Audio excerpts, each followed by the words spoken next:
About a year ago, a group called XG debuted with their song Tippy. This song may be the birth of a new musical genre called X-pop. What is X-pop, you may ask? Well, we're going to discuss that after we watch the music video together with you all. All right, I'm psyched.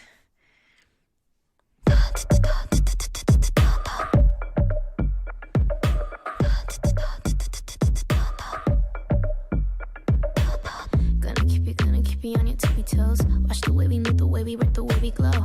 They ain't ready for us, we about to wreck the game. On the back of us, they follow like a choo-choo train. This reality, yeah, we major league.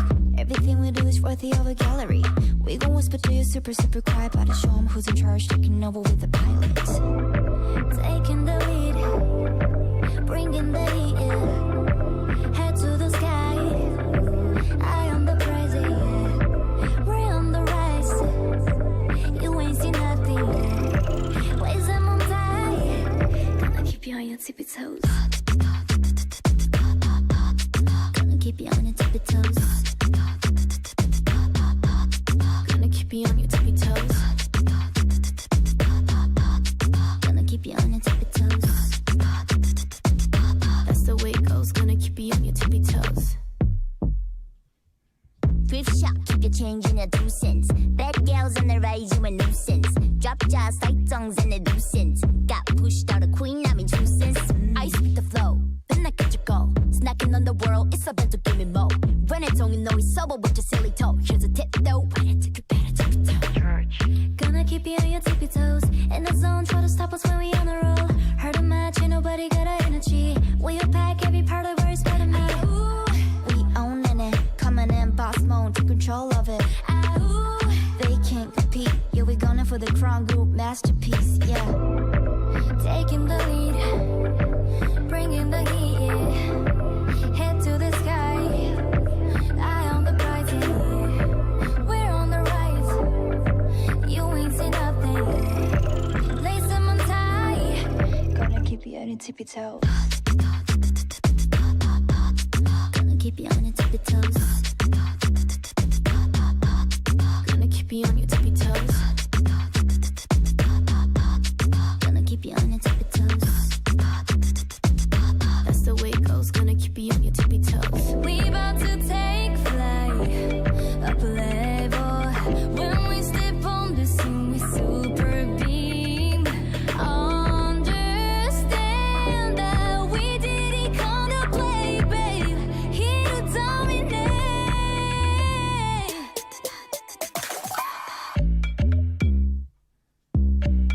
I'ma keep you on your tippy toes. Gonna keep you on your tippy toes.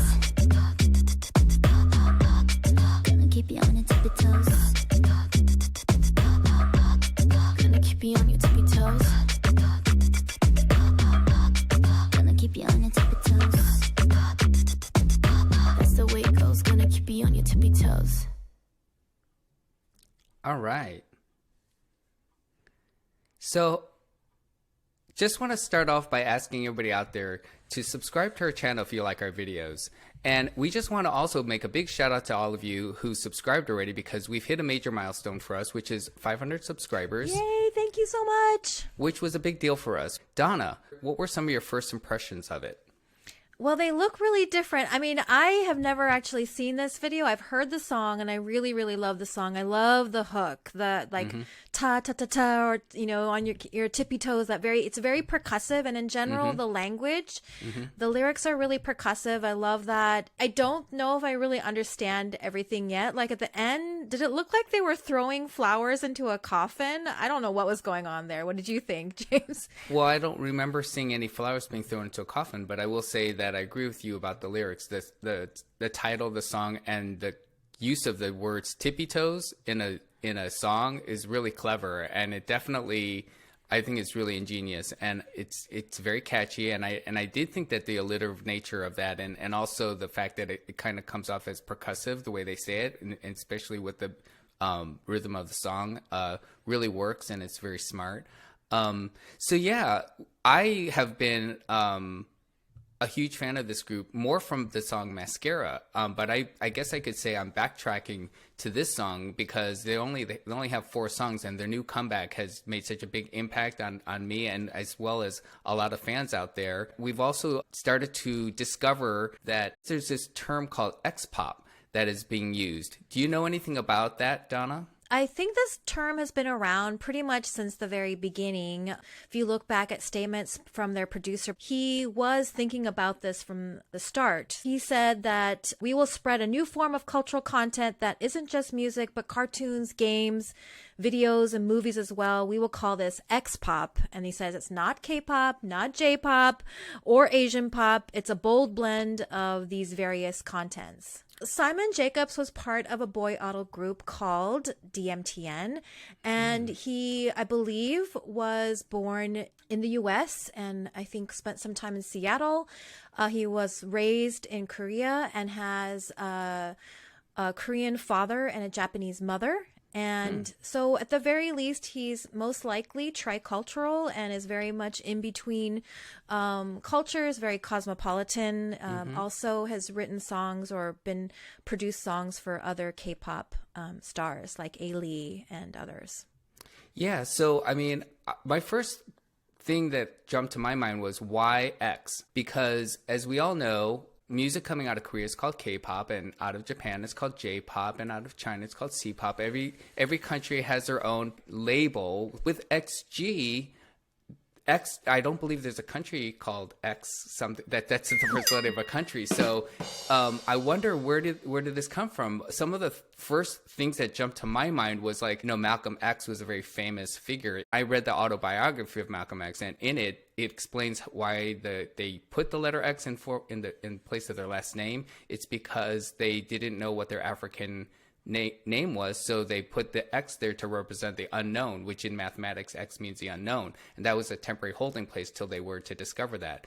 And also recently there's this whole phenomenon in the Latin American community called Latin X, which is to get away from Latino or Latina, and that represents like a neutrality. What do you think? Do you have any ideas as to where this came from? I mean, my first thought was that X standard for experimental, which I thought would be kind of, cool as well. I mean, we've talked a little bit about how some of their songs seem to draw from hyperpop and seem to be pushing the pop song format forward. Certainly would be an experiment having a K-pop group with non-Korean people in it, but they don't call themselves a K-pop group. So, being X and being an experiment, because they train in Korea, they produce the group out of Korea, but they're not Korean and they don't sing in Korean. So they're definitely they don't fit the mold of any particular genre. So I can see why they would maybe not want to be identified with any current label, but maybe want to make up their own. But that immediately brings up the question, Donna, as somebody who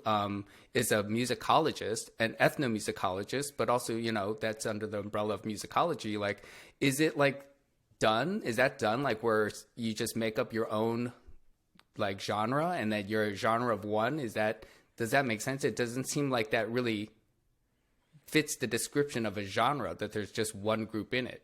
I mean, any artist has the right to define themselves however they want. And, artists famously like to not be put in a box. And so this is not the first time something like this has happened.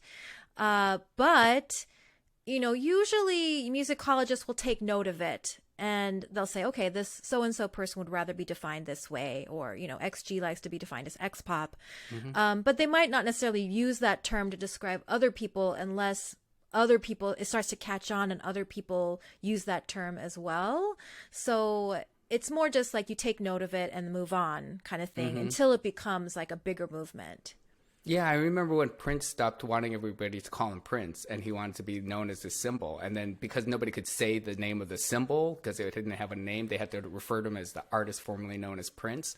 You and I were talking the other day about what if hypothetically Yo-Yo Ma just one day we read on the internet that he decided he's not a classical musician anymore, or that he's going to be a reggae artist or something like that. And we'd all be well, he doesn't really play reggae music, so are we going to go with him on this? But at the same time, he's become so successful and he's so versatile as a musician that he plays so many different genres of music now that in a weird way, he's sort of the XG of like classical music. You Yeah, know? I mean, he's a world musician. He's done the Silk Road Project. I know he's done collaborations with folk musicians and Appalachian old time bluegrass musicians. So he's kind of like, I think you're right. He's like the OG XG. Basically, Watch out, XG. You're not the first. There's a precedence being set before you. Not to mention that there was another project called the Z-Pop Dream Project, Right. as well, a couple of years ago. Curious. All we need is a Y-pop as well. Then we got kind of like a triumvirate. I mean, people know that XG stands for Extraordinary Girls, but there's actually a whole other kind of philosophy. It goes deeper than that because the company name X Galax is basically X stands for XX, so the XX standing for the chromosomes for a woman, and then gal is gal. So together those mean like cool woman, basically. Right.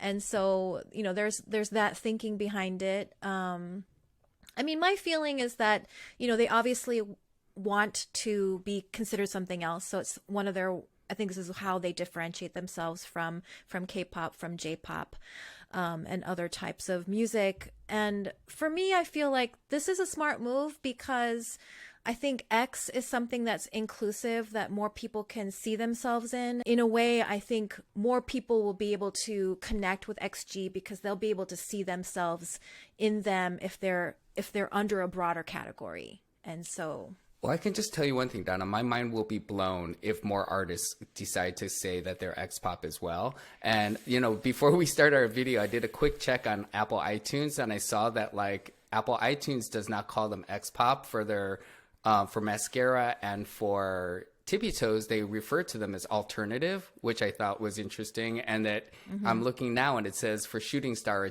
it says that they are R&B/soul.